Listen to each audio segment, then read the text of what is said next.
नमस्ते स्टूडेंट्स। मैं आज शुरू करने जा रही हूँ हिस्ट्री में अपने सेकंड ग्रेड में पहला टॉपिक है राजपूतों की उत्पत्ति। तो आज हम यही टॉपिक पढ़ेंगे।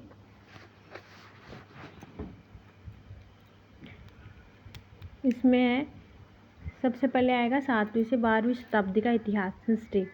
इसमें पहला है पहले पूर्व मध्यकाल या राजपूत काल, जिसमें हर्षवर्धन की मृत्यु 647 ईस्वी से लेकर मुसलमानों के आगमन 1191 से 92 तक के दौरान उत्तर भारत में विभिन्न क्षेत्रीय राजपूत शक्तियों का उदय हुआ। इसलिए पूर्व मध्यकाल का राजपूत काल भी इसे ही कहा जाता है। राजपूतों की उत्पत्ति से संबंध में अनेकों मत दिए हैं। इसमें कई मत विदेशी मूल के हैं और कई मत देसी मूल के हैं। विदेशी मूल में मुख्यतः 4 इतिहासकार प्रमुख है, जैसे जिसमें कर्नल टोड हो गया, V.A. स्मिथ हो गया, कनिंघम हो गया, डॉक्टर भंडारकर हो गया। और अपने देसी मूल में भी बहुत सारे इतिहासकार हैं जो इनकी उत्पत्ति अपने देसी मूल से बताते हैं, जैसे जिसमें चंद्रबरदाई है, G.H. गौरी शंकर हीराचंद ओझा है, डॉक्टर दशरथ शर्मा है, C.V. वैद्य है, डॉक्टर भंडारकर है, D. चट्टोपाध्याय है और बिजोलिया शिलालेख और हर्षनाथ शिलालेख। इनमें भी राजपूतों की उत्पत्ति देसी मूल से ही बताई गई है। विदेशी मूल में सबसे पहले कर्नल जेम्स टोड विदेशियों की संतान। कर्नल जेम्स उनको विदेशियों की संतान के रूप में मानते हैं, जिनमें सक्सिथियन, हूण, कुषाण आदि जातियां प्रमुख है।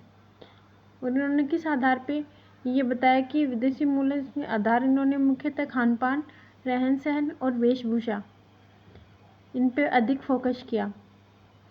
कर्नल टोड ने 1817 में दक्षिण पश्चिम राजपूताना रेजिडेंस, पश्चिमी राजपूताना स्टेट्स के PA बनकर राजपूताना आए। 1822 में टोड इंग्लैंड लौट गए।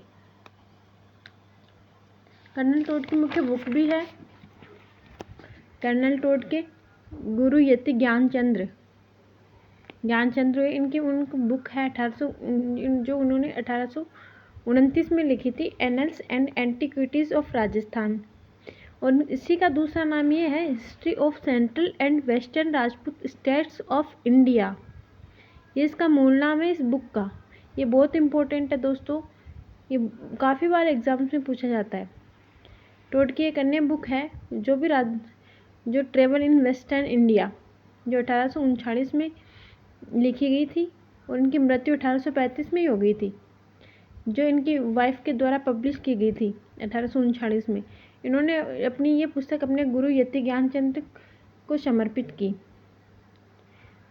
दूसरे इतिहासकार है V.A. स्मिथ, जिन्होंने विदेशी राजपूतों को हूणों की संतान माना।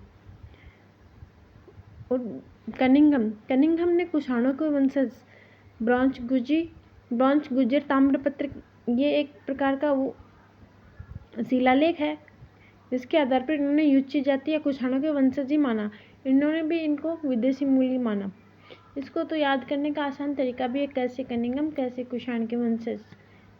डॉक्टर भंडारकर ने भी इनको विदेशी मूल का ही माना। कुछ राजपूत राजवंशों, गुज्जर प्रतिहारों को विदेशी मूल का माना। इनके समर्थक थे डॉक्टर ईश्वरी प्रसाद।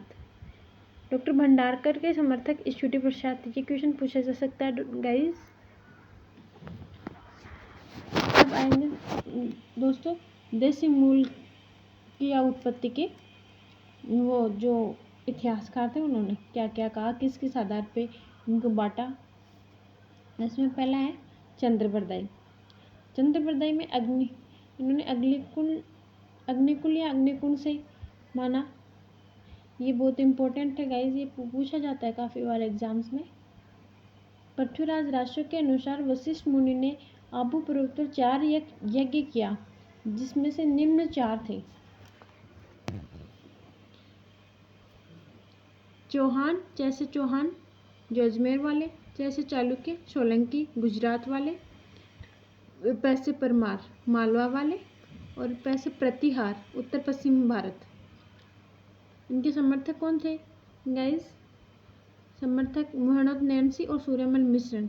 चंद्रप्रदाय के समर्थक थे मोहम्मद नैन्सी और सूर्यमल मिश्र। गौरीशंकर हीराचंद ओझा दूसरे इतिहासकार है अपने देसी मूल वाले। उनमें इन्होंने इनको क्षत्रिय माना था, सूर्यवंशी और चंद्रवंशी। क्षत्रिय में इन्होंने दो प्रकार से माना, एक तो सूर्यवंशी और चंद्रवंशी। गौरीशंकर हीराचंद ओझा जी की बुक है एक प्राचीन भारतीय लिपिमाला। इनका जो आधार था वो गुण व कर्म के अनुसार इन्होंने माना। डॉक्टर दशरथ शर्मा चुरू, ये डॉक्टर दशरथ शर्मा इतिहासकार जो चुरू के हैं, इन्होंने विशुद्ध भारतीय माना राजपूतों को। इनकी बुक्स है, ये बहुत इंपॉर्टेंट, मार्क भी लगा रखा है। देखो दोस्तों, इनकी बुक्स हैं 3, the early dynasty of Chauhan, Rajasthan through the ages, lecture on Rajput history and culture.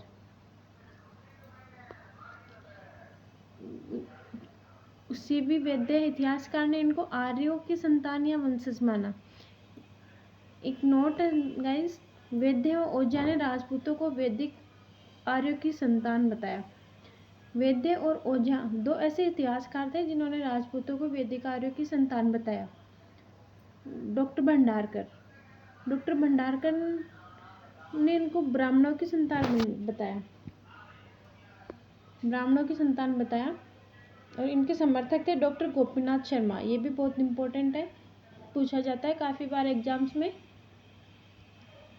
पहला बिजोलिया शिलालेख के आधार पर अजमेर के चौहानों को वत्स गोत्रीय बताया। ये क्वेश्चन आता है गाइस, बिजोलिया शिलालेख के आधार पर अजमेर के चौहानों को किस आधार पर क्या बताया? इन्होंने वत्स गोत्रीय ब्राह्मण बताया, इंपॉर्टेंट है। और सुंदामाता शिलालेख में भी चौहानों को ब्राह्मण जाति का वंशज बताया था।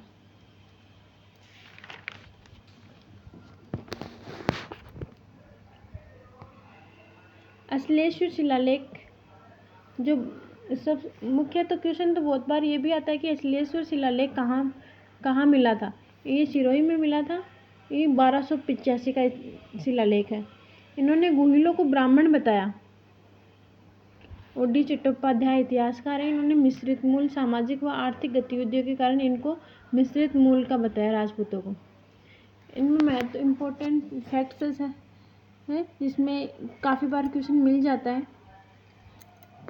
चारण गाथाओं में 36 राजपूत जातियों का उल्लेख मिलता है। हमीर महाकाव्य जो नयनचंद्र सूर्य ने लिखा है, इन्होंने चौहानों को सूर्यवंशी बताया। पंडित रामकरण आशोपा मारवाड़ी व्याकरण से मारवाड़ जोधपुर के शासक को राजवंश की जानकारी मिलती है।